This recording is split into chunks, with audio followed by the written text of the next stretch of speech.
एक निजी कार्यक्रम में शिरकत करने के लिए समाजवादी पार्टी के सांसद धर्मेंद्र यादव जनपद पहुंचे थे, जहां वे पत्रकारों से रूबरू हुए और उन्होंने भारतीय जनता पार्टी पर जमकर निशाना साधा है।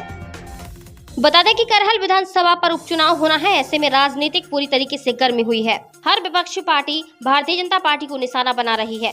समाजवादी पार्टी के सांसद धर्मेंद्र यादव जनपद में एक निजी कार्यक्रम में हिस्सा लेने के लिए पहुंचे थे, जहां भी पत्रकारों से रूबरू हुए और उन्होंने पत्रकारों द्वारा पूछे गए तमाम सवालों का बेबाकी से जवाब दिया है।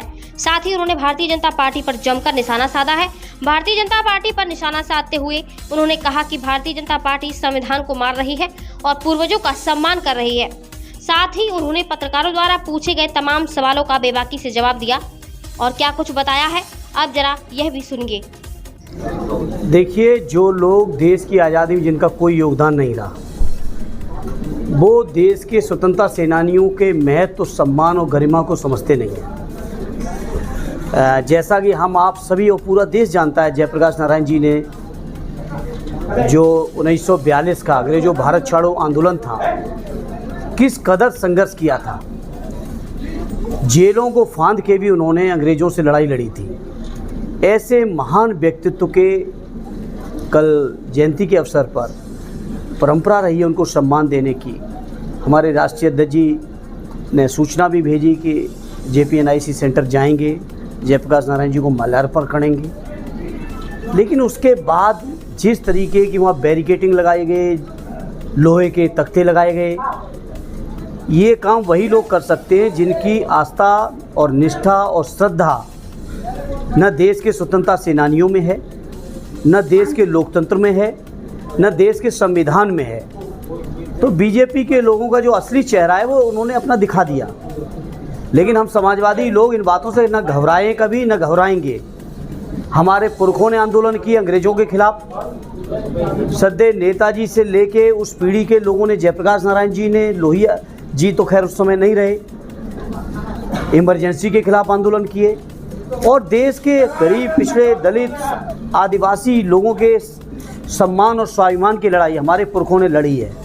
उसी परंपरा को हमारे राष्ट्रीय अध्यक्ष जी आगे बढ़ा रहे हैं और इस तरह की चीज़ों से घबराने वाले नहीं हैं। और उत्तर प्रदेश और देश की जनता की ताकत की दम पे कह सकते हैं, चाहे जितने ये षड्यंत्र कर लें, देश के संविधान को ये ख़त्म नहीं कर पाएंगे, देश के लोकतंत्र को ये ख़त्म भारतीय जनता पार्टी के लोग नहीं कर पाएंगे और उसकी रक्षा के लिए हम लोग बड़ी से बड़ी कुर्बानी देंगे। उससे पहले जो पर्यटन मंत्री हैं जयवीर सिंह, उनसे इस संदर्भ में बात चल रही थी।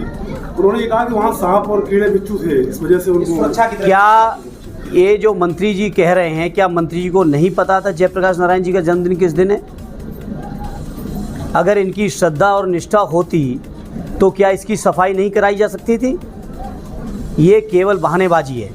और पिछली जयंती पर भी ऐसा ही आलम देखने को मिला था, राष्ट्रीय अध्यक्ष जी को गेट फांद के जाना पड़ा था।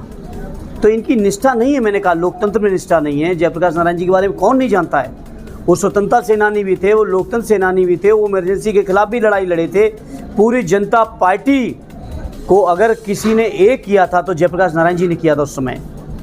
ऐसे महापुरुष की जयंती के अवसर पर उनके सम्मान देने की बजाय इस तरह की जो हथकंडे अपना रहे हैं, बीजेपी का चेहरा जनता के बीच साफ है। और हम लोग लोकतंत्र और संविधान की रक्षा के लिए समाजवादी लोग, हमारे माननीय राष्ट्रीय अध्यक्ष जी बड़ी से बड़ी कुर्बानी देने को तैयार है। मोदी जी, हरियाणा चुनाव में जिस तरीके से एक आशा जताई जा रही है कि कांग्रेस अच्छा परिणाम देगी, लेकिन गठबंधन को कहीं ना कहीं दरकिनार कांग्रेस के लोग सुप्रीमो इन्होंने किया है। उत्तर प्रदेश में जिस तरीके से, चूँकि उत्तर प्रदेश मतलब समाजवादी पार्टी विपक्ष में सबसे ताकतवर है, ऐसी स्थिति में सीटों के बंटवारे को लेकर एक धुंध सा छिड़ा रहता है। ये हमेशा अपनी नहीं, वो धुंध मीडिया के साथियों आप लोगों के बीच है। हमारे लीडर आदरणीय अखिलेश यादव जी ने परसों ही सैफई में भी कहा कि बची हुई सीटों पर कांग्रेस के साथ विचार करेंगे और हम लोग बड़े मन के लोग हैं। हमारा एकमात्र उद्देश्य है भारतीय जनता पार्टी को हर हालत में, हर स्तर से सत्ता से हटाना है। और समाजवादियों ने तो कुर्बानी दी है। हरियाणा में जब समाजवादियों को सीट नहीं दी तो राष्ट्रीय अध्यक्ष जी ने कहा कि हम बिना ही सीट लिए समर्थन करेंगे और किया। तो समाजवादियों की तरफ से कभी कोई कसर नहीं आएगी और इंडिया गठबंधन अपनी जगह बहुत मजबूती के साथ लड़ते हुए बीजेपी को हराएगा। अपवाद में एक 2002 का कार्यकाल छोड़ दें बीजेपी के पास विधानसभा करहल गई और 1989 के बाद जब भी समाजवादी पार्टी का गठन हुआ है, समाजवादी के पार्टी के पाले में ये सीट है, क्या सत्ता पक्ष के हैं वो डिसाइड नहीं कर पा रहे कि ये सुरक्षित सीट है समाजवादी? निश्चित तौर पे वो डिसाइड कर भी नहीं पाएंगे।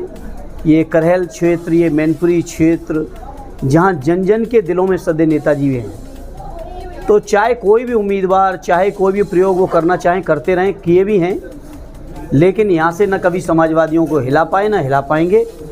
और अब चूँकि तेज प्रताप जी यहाँ से उम्मीदवार घोषित हो चुके हैं, तो मैं कह सकता हूँ हमारे उम्मीदवार तेज प्रताप यहाँ लाखों वोटों से चुनाव जीतेंगे और फिर से समाजवादी पार्टी का झंडा मैनपुरी में हमेशा बुलंद रहा है और फिर बुलंद रहेगा। और केवल करहल ही नहीं, उत्तर प्रदेश की सभी 10 सीटों पर जहाँ भी उपचुनाव होने जा रहे हैं, सभी जगह समाजवादी लोग जीतेंगे। संसद जी, यहाँ की जो बीजेपी की जिला कार्यकारिणी है वो लगातार प्रचार प्रसार कर रही है कि अयोध्या में हम हारे हैं, अगर हम इनको करहल में हराते हैं समाजवादियों को तो हमारा बदला पूरा हो जाएगा।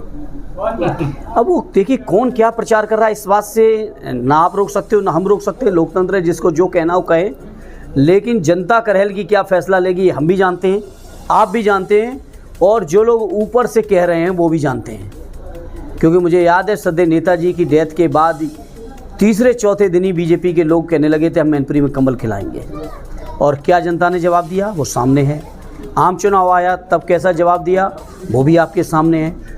इस उपचुनाव में फिर से करहल की जनता जवाब दे देगी। करहल से हर बात का जवाब जनता के पास है, हमें समाजवादी नेताओं को देने की जरूरत नहीं है। संयुक्त राम मौर्य का नाम सबसे आगे चल रहा है। किसी का भी हो, उससे हमें क्या मतलब इन बातों से, कोई ना कोई तो आएगा। आपके खिलाफ भी लड़ी है चुनाव, तो क्या हुआ, इस बार तो टिकट भी नहीं मिला। उससे पहले मैनपुरी में जमाना जब्त हो चुकी है, आप सब जानते हो। तो इन बातों का कोई फर्क नहीं पड़ता, जिसको आना होगा आएगा, जाना होगा जाएगा। ये समाजवादियों का गढ़ था, किला था, सदैव नेताजी की कर्मभूमि है। एक एक व्यक्ति व्यक्तिगत तौर पे नेताजी के साथ जुड़ा है, माननीय अखिलेश जी के साथ जुड़ा है, समाजवादी पार्टी के साथ लोगों की आत्माएं जुड़ी हुई हैं। तो इसलिए कोई उम्मीदवार आता है, इन बातों का कोई मतलब नहीं है। बहुत